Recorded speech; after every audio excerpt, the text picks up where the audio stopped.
UFC 5 has been out for a few days now. For some of you, it's been available for over a week because EA pulled that same typical greedy game company BS by giving you early access if you pre-ordered the $120 digital deluxe version of the game. Of course, I opted to wait until the game was fully released to purchase the physical version at my local GameStop. Now, if you're wondering why I would bother getting a physical copy of a sports game that'll lose 90% of its value over the next year, the truth is there are two reasons. One, in case the developers pull a 2K and release a slightly worse version of the same previous game, I can return it for a full refund. And two, apparently I'm a boomer and I still like physical copies of games.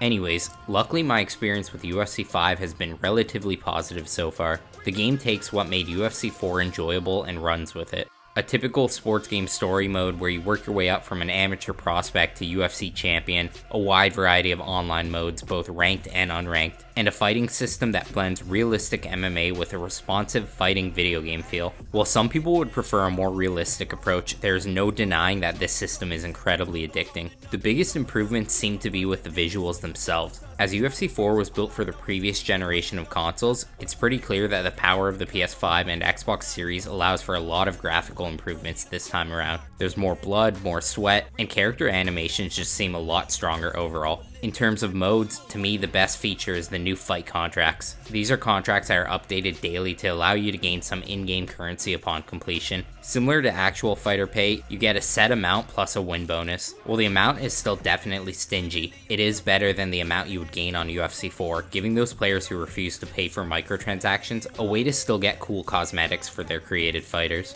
On that note, character creation is the same as it was on UFC 4. Now that's not necessarily a bad thing, as the character creation on UFC 4 was pretty solid, but it's literally the exact same thing here, down to the fonts you would choose for lettering on tattoos. I believe there are a few more haircut options, but some other meaningful improvements definitely would have been nice. Unfortunately, that isn't the only thing directly copy and pasted from UFC 4. The fighting does feel almost the exact same, aside from slightly furthering the simplification of the grappling mechanics. There's also a noticeable slowdown when you get to the heavier weight classes, which is a nice touch. But aside from that, the fighting does feel essentially the exact same as UFC 4. Now this is a bit of a double-edged sword because I'm not sure what else EA could have done here, but when playing it does often just feel like you're playing UFC 4.5, especially if you are playing in the stand-up only mode. And this wouldn't be an honest review without really diving into the negatives of the game. First and foremost, the doctor stoppages are easily exploitable and should be reduced significantly. Due to the increase of impact from damage taken, it is really easy to target one spot of your opponent and force a doctor's stoppage within one round. I've played numerous games online where I've very clearly been losing the fight, but ended up winning due to a completely uncalled for doctor's stoppage.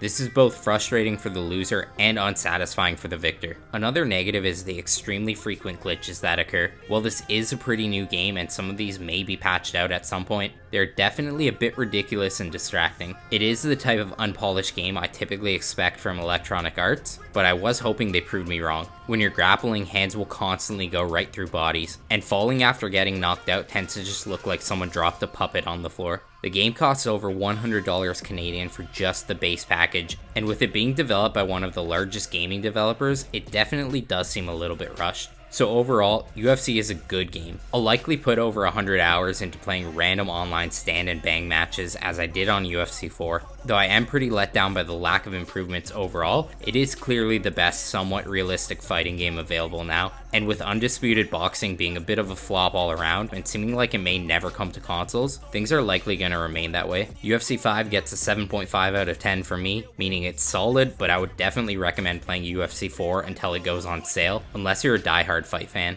Thank you guys so much for watching. Be sure to like, comment, subscribe, all that good stuff, and expect me to stream this game online at some point. As always, I'll see you in the next one, and take care.